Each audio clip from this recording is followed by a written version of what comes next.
for chasing dirt, presents Nick Carter, famous for chasing crime.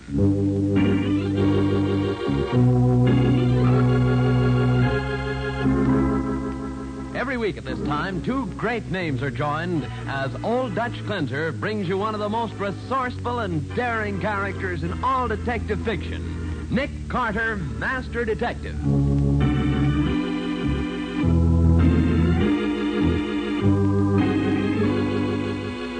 But, Nick, with the man you're chasing murdered and the stolen diamonds gone from their hiding place, how can you possibly hope to carry on? That's simple, Patsy. We just follow the clues. Clues? What clues do we have? The gold-headed cane, the angle from which the knife was thrown. And the ink spots on the bill. Of course. When we put them all together, they spell the end of our search. But there's no time to be lost. We dock in less than 2 days.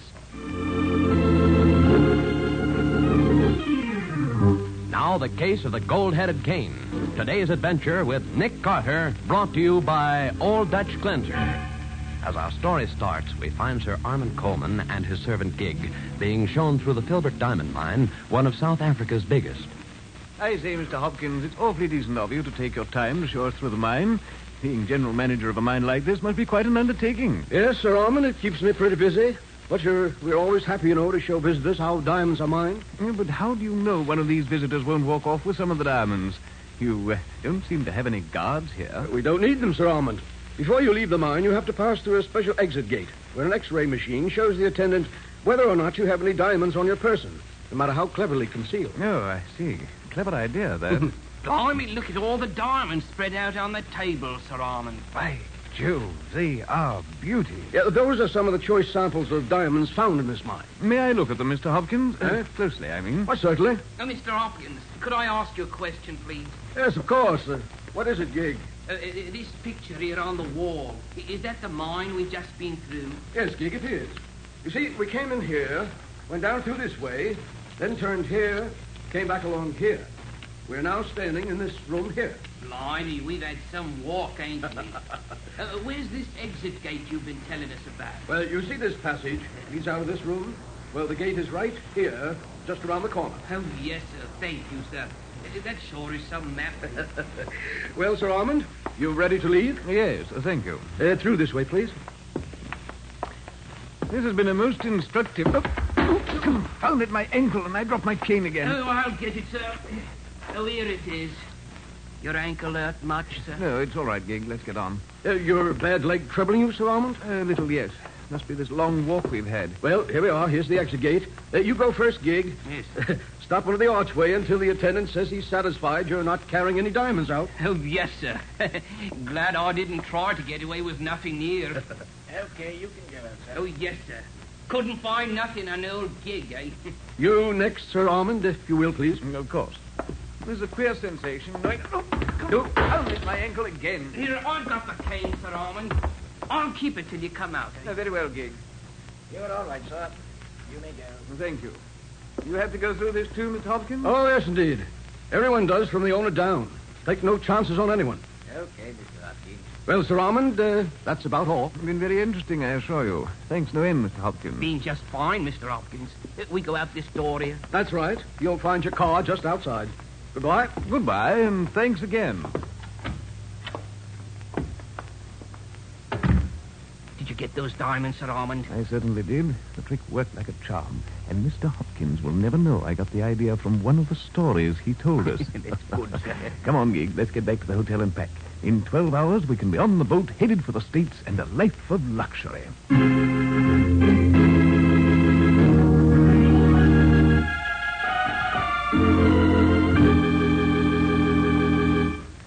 Take this message, Miss Gerald. Yes, sir? 50 carats of first-quality diamonds stolen from Filbert Mine in daring robbery. Suspect believed to be on boat bound for United States. Loss discovered in checkup late this afternoon.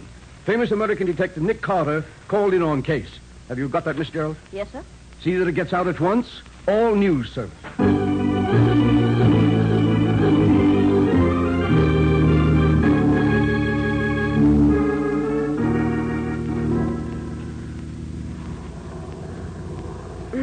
This has been a wonderful trip, Nick. Except for this cold of mine. Oh. Poor girl. You know, it's the first time I made a transatlantic crossing by plane. Yeah, I don't mind taking time for a trip like this, particularly when it's at someone else's expense. You know, from what John Filbert said... Filbert is the owner of the diamond mine, Nick? Yes, I met him at a convention some years ago. Uh-huh. From what he said, he's more worried about how the diamonds got out than he is about the loss of these particular stones. You'll find out, Nick. I'll bet on that. Huh? Hope you're right.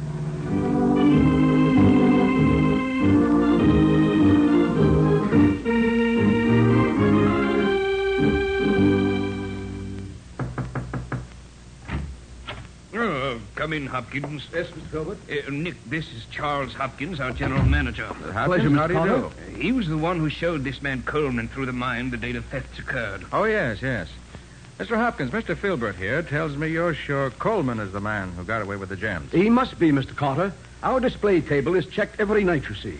So when we missed the stones, we went back over every visitor for that day. Mm-hmm. The only one that presented anything out of the ordinary was Coleman, who dropped his cane as he went through the exit gate.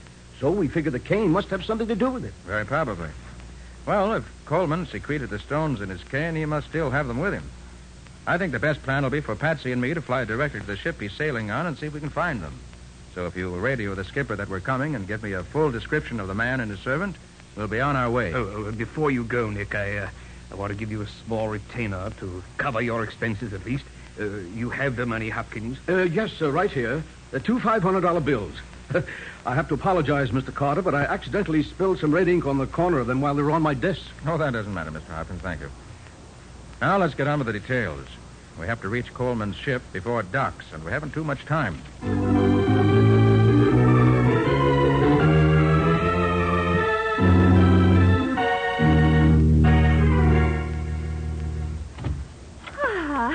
It has been such a beautiful stroll around the deck, Monsieur Coleman. I say, Madame Duquesne, I think a cocktail won't go badly before we go down to dinner. That is such an excellent idea, Monsieur. Shall I mix the cocktails, sir? No, Gig, you may go. We won't need you until after dinner. Oh, yes, sir. You'll find everything you need right there.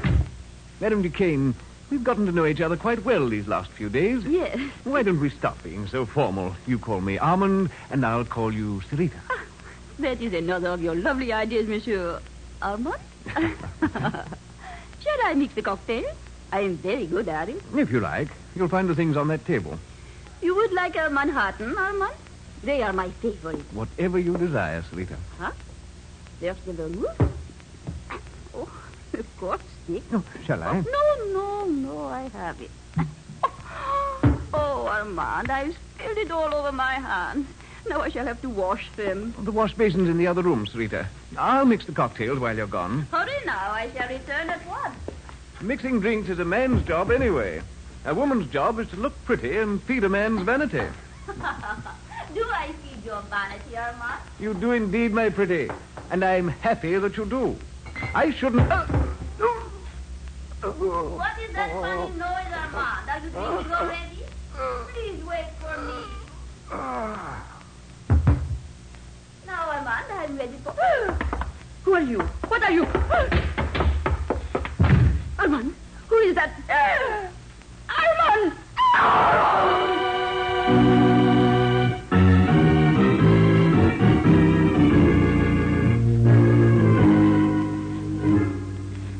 You made good time, Mr. Carter, but even so, you're too late. Too late? For what? To talk to Coleman. He was killed a half hour ago. Killed?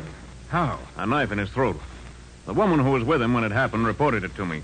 She said she was washing her hands in the dressing room when she heard a funny noise. When she came out, Coleman was lying dead on the floor. Did you see anyone else? Yeah, there was a man in the room. But he dashed out when he saw her. She said she wouldn't know him again. She was so scared. This is something I hadn't counted on. Look here, Captain. I want something done about this man Redding. I'm busy just now. Drop in later, won't you? I want action now. 2 days ago, this Redding moved my deck chair to one side and put his own chair where mine should be. He insults me. I'm too busy to do anything about that now, sir. Now come back this evening, will you? Yeah, all right. But I'll poke this guy Redding right in the snoot if he doesn't. Sorry, Mr. Carter. Just one of the things in a captain's life. Yes. Well, shall we take a look at Coleman's cabin? I'd like to get started on my investigation. Perhaps what I'm looking for is still here.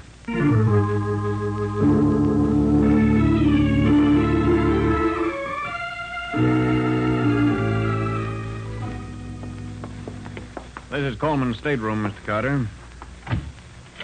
Dr. Samuels, this is Nick Carter and Miss Bowen. Mr. Carter, this is the ship's doctor. How do you do, sir? How do you do, Doctor? How do you do, Doctor? Now, that's Gig, Coleman's servant. Is everything the way you found it, Doctor? Yes, Captain. You said Mr. Carter was coming, so I've made my inspection without moving anything. Oh, thank you.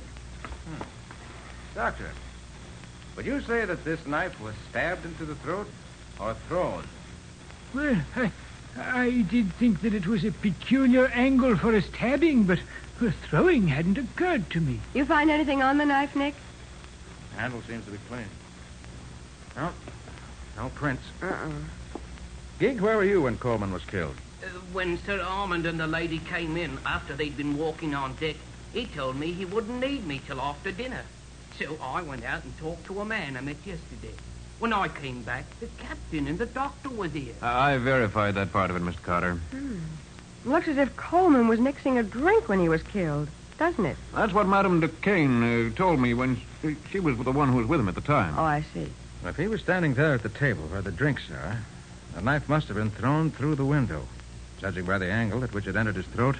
Yes, you're certainly right about that, Mr. Carter. Oh, Patsy, do you see that gold-headed cane Filbert told us Coleman carried? Yes, it's standing over there in the corner. Ah, good. You want it? Yes, please.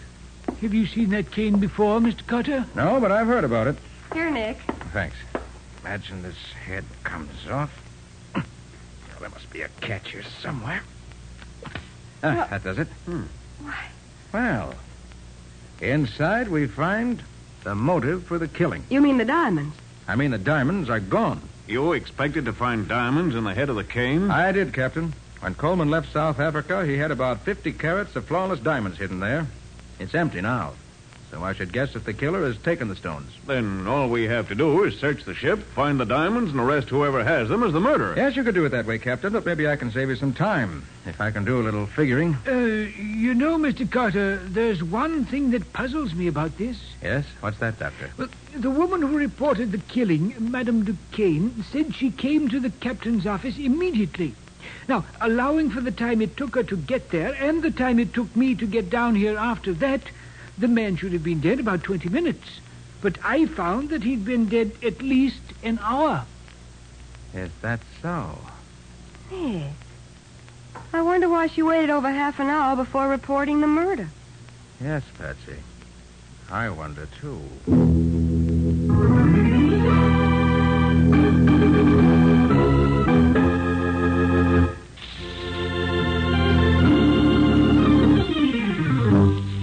Back to the case of the gold-headed cane. Today's adventure with Nick Carter, brought to you by Old Dutch Cleanser. As we pick up our story, we find Nick, Patsy, and the captain standing on deck outside the window of Coleman's stateroom. You see, Captain, it's just as I said.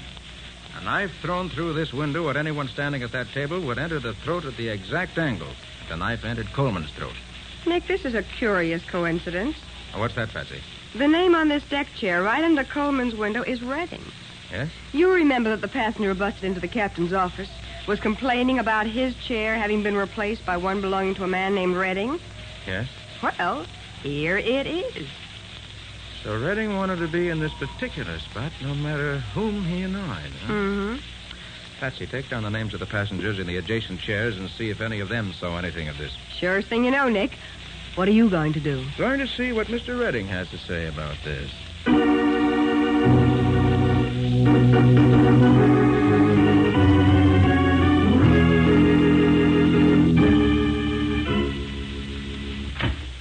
Well? Pardon my intrusion, Mr. Redding. Just curious to know why you changed your deck chair from wherever it was to the position it now occupies. They put my chair in the wrong place to begin with. What's it in your life? I'm acting on behalf of the captain. His chart doesn't show your chair in its present position. I can't help that. That's the spot I was promised. Mr. Redding, do you happen to know a man named Sir Armand Coleman? Coleman? Coleman? Yes. Never heard of him. Oh, I see you have a burn on the palm of your right hand, Mr. Redding. Been working recently? What I have on the palm of my hand is no concern of yours. Quite correct. I was just curious to know if you got it by practicing knife throwing. Knife? Get out of here. Get out. I've had enough of this. Very well, Mr. Redding. Oh, by the way, did you hear about the murder on board a while ago? Murder? Mm-hmm. I'd like to know what you're getting at with all these questions. You suspect me of the murder, perhaps? I was going to say, when you interrupted me, that I'm about to make a very interesting call. I'm going to call on a woman who saw the killer and says she can identify him. So long, Mr. Redding. See you later.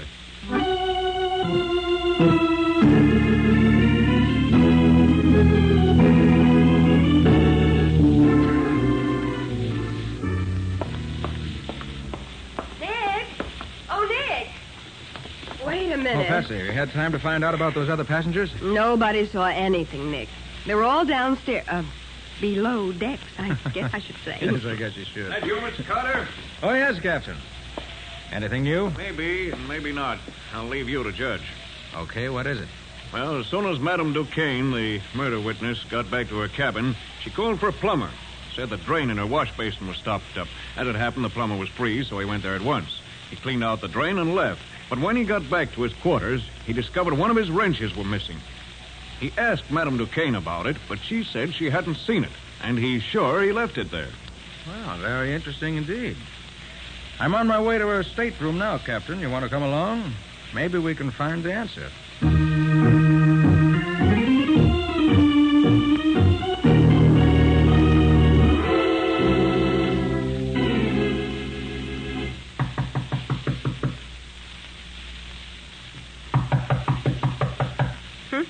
Guess Madame Duquesne isn't at home. Well, I think we better get in and have a look at her room anyway. I have a key, Mr. Carter. I'll let you in. Thanks. All right, Patsy. See if you can find the wrench. I'm sure it's hidden somewhere here. Right. What makes you so sure Madame Duquesne has it, Mr. Carter? I believe she stole Coleman's diamonds. Then tried to find a safe place to hide them. She got the idea of putting him in the wash basin drain, so she sent for the plumber. Watched what he did, then stole one of his wrenches, and when he was gone, opened up the pipe again and hid the diamonds inside. Oh, why didn't she just put them down through the drain in the basin? Too big to go through the strainer, I should say. Nick, I found the wrench. Good. It was under the mattress. Now, suppose we have a look at that drain. Right. Oh, hurry up, Nick. I can't wait. Oh, just a minute. There. Oh. And look at these, Captain. What? Well, magnificent stones, aren't they? Why, there's a fortune there. What are you doing in my room? Looking for diamonds, Madame Duquesne, and we found them. Madame Duquesne, you're under arrest for the murder of Sir Armand Coleman. No, I did not kill him. But you did steal the diamonds, didn't you? Yes, I admit I took the diamonds. When I came out of Coleman's dressing room, I saw a man standing there with Coleman's cane in his hand. When I spoke to him, he dropped the cane and disappeared. And you got curious, examined the cane, and found the diamonds. Yes. I could not resist them. I hid them here in my room. Then I reported the murder as if it had just happened. In heaven's name, why did you do that? I had to. Gid knew I was with Coleman. He knew we were to be together for dinner. If I had not reported it, I should have been blamed for the murder myself. Can you prove you didn't kill him? No, she didn't do it, Captain. But she knows who did. Don't you, madam? I believe I would recognize him if I saw him. Good. And I think I know who it is. Will you come with me and identify him? I will be glad to do that. If you let me get my... Madame Duquesne. Oh, That just came through the window. She's dead, Nick. Come on, Captain, after it. There he goes, up forward. Stop! Stop! Stop or I'll shoot! If you want me, come and get me. He's going over the rail. Don't jump, man! There he goes! You two can play at that game, Captain. Stand by to pick us up. Don't, Carter, you'll kill yourself. You fool. Man overboard! Man overboard! Man overboard! Well, it takes a brave man to dive into the ocean as Nick did, but Nick is never the man to let a criminal get away from him. In just a moment, we'll hear the conclusion of today's story.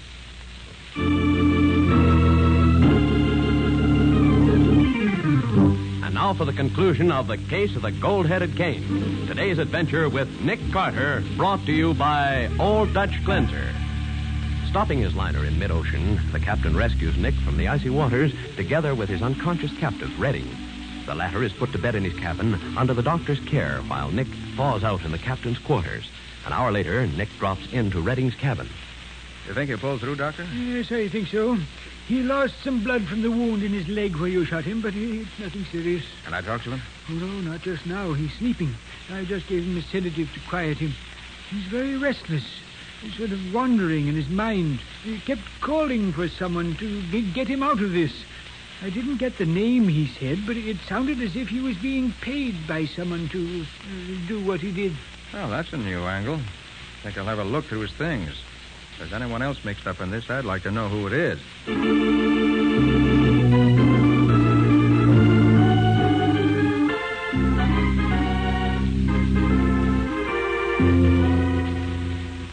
Mr. Carter and Miss Bowen to see you, Mr. Filbert. Well, Nick, glad to see you back. Glad to be back, John. Did you accomplish anything, Nick? Well, yes and no. I found the man who stole the diamonds, but he was dead when we found him. Oh, that's a tough break. But I got the diamonds back for you. Here. Excellent, excellent. You never seem to fail to get what you go after. In this particular case, John, I got more than I went after. Eh? Is Mr. Hopkins around? Well, yes. I'll ask him to come in. Yes, Mr. Filbert? Ask Mr. Hopkins to step in here. Yes, sir. I want him to hear the rest of this story. Think it'll interest him even more than it will you. Well, right. If you want to see me, Mr. Filbert. Oh, hello, Mr. Carter. Have a successful trip? I did. Found the thief and recovered the diamonds. And had a very pleasant plane ride in the bargain. Good. Mr. Hopkins, I'm puzzled about one thing. Yes, Mr. Carter. You said the diamonds on that display table near the exit gate were checked every night, didn't you? That's right. As I understand, these diamonds were stolen about noon. Correct, sir. And why wasn't the loss reported until late on the following day? Well, I thought that... It was to give the thief a chance to get safely aboard the boat that sailed for the States that evening, so he'd be out of the country before the loss was reported, wasn't it? See here, Carter. Are you accusing me of something? John? Yes, Nick. When I was here before, Hopkins gave me 2 new $500 bills as a retainer, remember? Yes, I recall that. And he apologized because he'd spilled red ink in the corner of them. Yes, I recall that, too. What would you gather when I show you these 5 new $1,000 bills that also have red ink spilled on them in precisely the same places? See here, Carter. Be quiet, Hopkins. Go on, Nick. Where did those 5 bills come from? I found them in the stateroom of the man named Redding. The man who killed the diamond thief, Coleman, and tried to steal the stones from him. I don't follow you, Nick. Well, here's what I think happened. Sit down, Hopkins, and be quiet. Why, John? I believe Hopkins allowed Coleman, who was really an international jewel thief, to steal the diamonds from the display table. Probably even suggested the idea to him in some way. And let him pass them through the X-ray machine by getting away with that phony cane trick. see here, Carter. And he hired Redding, another international crook, to kill Coleman and get the stones away from him. He paid him these bills, which I found in Redding's cabin. You can't prove a word of that, Carter. That is pretty complicated, Nick. What would Hopkins get out of it? He and Redding would undoubtedly split the proceeds. The $5,000 was advance expense money. Hopkins could have identified Coleman as the thief. But as Redding would have the jewels, they'd not be recovered. So Hopkins is in the clear. Redding is in the clear if he's not called for the killing. And Hopkins and Redding split the proceeds when they sell the gems. All that deduction based on a blot of red ink. It proves nothing. Your fingerprints on the bills will furnish all the additional proof necessary. Fingerprints. Yes. New bills take fingerprints excellently, Mr. Hopkins. All right, Carter. I admit it was all worked out, just as you figured it. Hopkins? You? But, Nick, you haven't accounted for that woman who actually took the diamonds away from Coleman. Where does she come in? She doesn't, Patsy. She just happened to run across the stones and, being an opportunist, took them. Oh. Well, Nick, I don't know how to thank you for what you've done. You've not only caught a thief and returned my jewels to me, you've also exposed another thief who might have gotten away with far more than this if he hadn't been found out. You know, Hopkins, this is just another illustration of the old adage. There's no such thing as a perfect crime. Crime doesn't pay. Ever.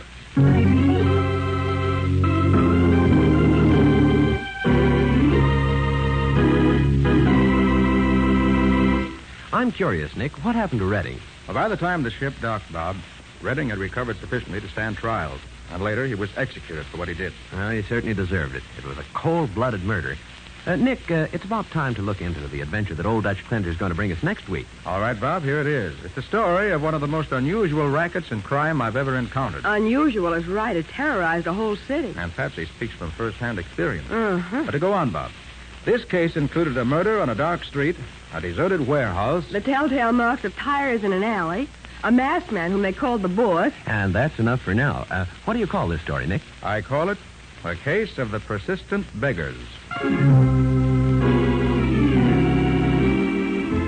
Nick Carter, Master Detective, is presented each week at this time and over these same stations by the Cudahy Packing Company, makers of Old Dutch Cleanser.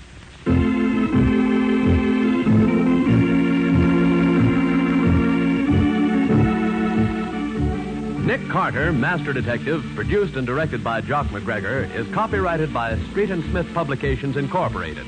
Lon Clark is starred as Nick, with Charlotte Manson featured as Patsy. Today's script was written by Jock McGregor, plot outlined by Peggy L. Mayer. Original music is played by George Wright.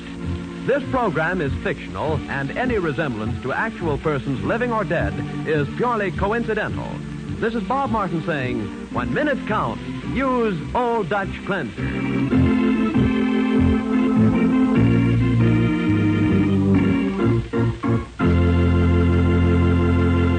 This is the Mutual Broadcasting System.